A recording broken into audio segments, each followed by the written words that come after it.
Greetings!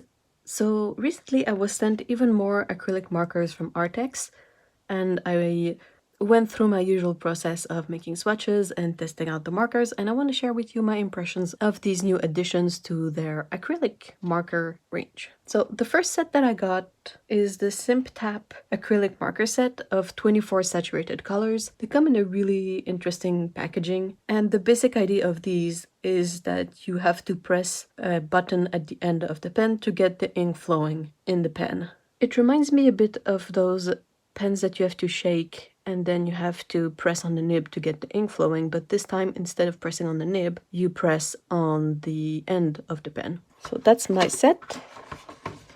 As you can see, all the 24 markers in here. They are labeled with a number on the cap. And the number doesn't seem to be on the body, but at least you get to see the ink level and the color so you can associate them this way. The way they say to use these. So first of all, you shake well before use, so you can hear that. Then they say press top of marker body, start using, recap tightly after use. From the illustration on the body, they expect you to first shake the pen, then remove the cap, and press this here at the end to get the ink flowing. I had a bit of a hard time getting them to flow properly this way, so what I ended up doing is I kept them capped and I shook them first to mix the ink, and then I pressed the button and shook them a bit again and waited, and that way the ink flowed a bit more easily into the nib. As you can see, this one, it's not fully inked through yet, but it works. Like if you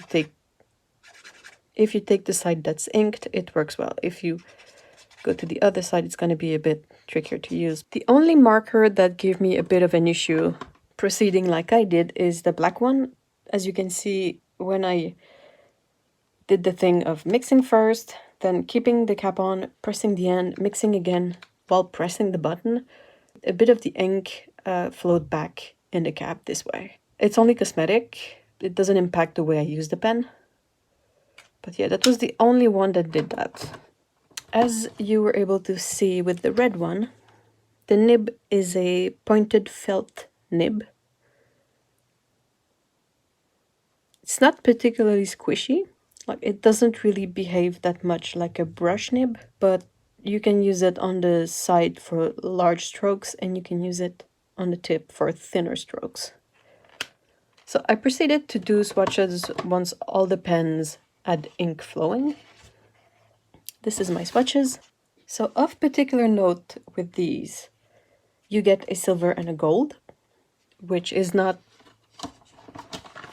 obvious just from looking at the back. I mean, they have kind of a gradient on them, but it's easy to miss. So the swatches. We get a nice assortment of colors for 24 color set. The blues here are a bit similar. Like, there is not a big variation between these three blues, and perhaps purples are a bit similar too, but otherwise it's a fairly useful selection. In terms of personal taste, I think I would prefer a more curated selection of colors, since you can't really mix these, and the way I work is not necessarily all in super bright punchy colors all the time. Like, if they had a set that went from yellow to teal, let's say, I feel that personally that would be more useful to me, but it's just my impression. Like, when I look at the selection like this, I feel a bit lost because I don't know how to group the colors together to end up with a palette that I like. All the colors seem to be fairly opaque. I think some of the least opaque colors are like in the white, the beige, yellow, orange, red.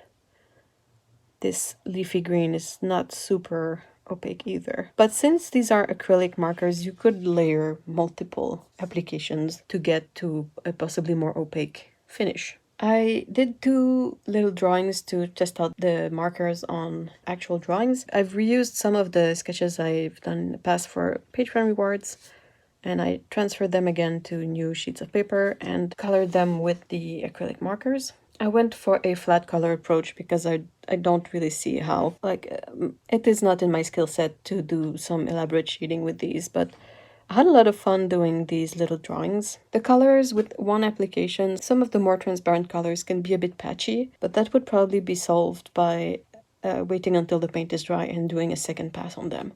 So I started with the lightest color, the white and the beige, and went from light to dark. And at the end, I inked the black lines with the black marker.